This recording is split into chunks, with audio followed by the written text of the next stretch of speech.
আসসালামু আলাইকুম। গত ২ দিন আগে নিউজ ফিড আমরা যে বিষয়টি সবচেয়ে বেশি প্রত্যক্ষ করলাম, সেটা হচ্ছে মাইক্রোপ্লাস্টিকের বিষয়টি। আমাদের দেশে ব্যবহৃত ৩৬টি টুথপেস্টের মধ্যে আপনার ২৬টিতে হচ্ছে মাইক্রোপ্লাস্টিক শনাক্ত হয়েছে। তো মাইক্রোপ্লাস্টিক কতটা ভয়ানক যে জানে সে বুঝে। অন্তত আমরা এতটুকু জানতে পারলাম যে আমরা এতদিন যেটা ইউজ করি ওটাতে হচ্ছে মাইক্রোপ্লাস্টিক আছে। হ্যাঁ? তো আমরা এখন এইটা বাদ দেব। যেগুলোতে হচ্ছে শনাক্ত হয় নাই, ওগুলোতে হচ্ছে শিফট করব।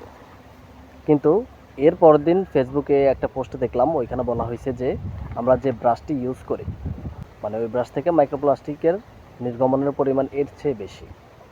এখন আসলে চিন্তার বিষয়, আমরা আসলে কি বাদ দেব? টুথপেস্ট বাদ দেব নাকি হচ্ছে ব্রাশটা বাদ দেব? সব মিলিয়ে আসলে সমাধান কি? তো সমাধান কি আসলে? সব মিলিয়ে মনে হয় সমাধান একটাই, আমাদেরকে সেই মেসোয়াকে ফিরে যেতে হবে, যেটা হচ্ছে আমাদের সবচেয়ে বেশি নিরাপদ এবং সেফ আমাদের শরীরের জন্য।